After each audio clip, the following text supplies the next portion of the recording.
This is a story of two students, a student who is privileged and a student who is not. Two different situations, often happening to two different types of students. A student who can easily access education, and a student who barely manages to access one.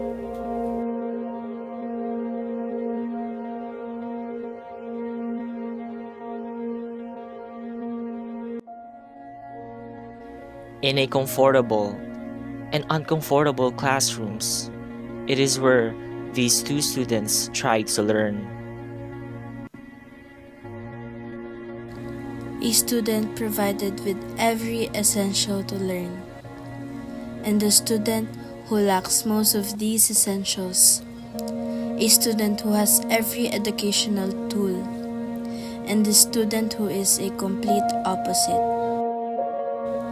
These are two different situations often happening to all students in our nation.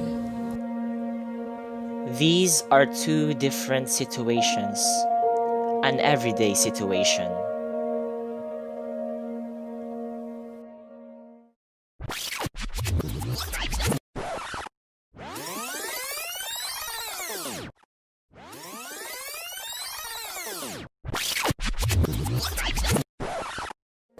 Once again, this is a story of two students, a student who is privileged and a student who is not. Education is a fundamental right. A human right. But why is education not accessible to all? The lives of these two children represent the current situation of the Philippines. There are many children who are fortunate enough to access proper education, but there are many children as well who can't access proper education. Many Filipino children are deprived from this fundamental right.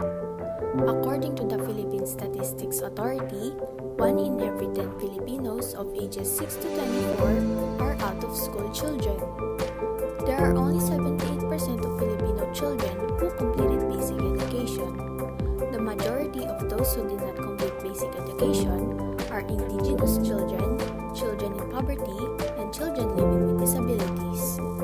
The common reasons as to why children don't have proper access to education are because of poverty, high cost of education, broken family, poor state of school facilities, and lack of personal interest.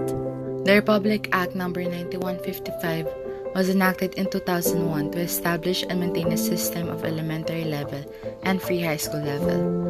It is a law instituting a framework of governance for basic education in order to protect and promote the right of all citizens to quality basic education accessible for all. It also includes alternative learning systems for out-of-school youth and adult learners. The goal is to provide them with the skills, knowledge, and values they need to become self-reliant, caring, and productive citizens. Furthermore, Department of Education and organizations such as UNICEF, Kapitbahay Adalan, and many more are doing all things necessary to help the government in providing children quality education. It is evident that many good people are doing what they can to address the inequality in education. This is the reason why we, as citizens of the Philippines, must give the highest value to the dignity and fullness of the life of a human person, including the youth. We must share common aspiration to protect human rights, especially the right of education. Let us participate, for what every child needs is education. Let us help open doors of opportunities for the children. We can start by promoting awareness across multiple channels, such as social media. By becoming a volunteer and contributing in many ways, we can support too, and by being the voice of the youth. In this way, we, as Filipinos, will be able to maintain a nation that recognizes human rights. It is our time to act, because if no one will act, then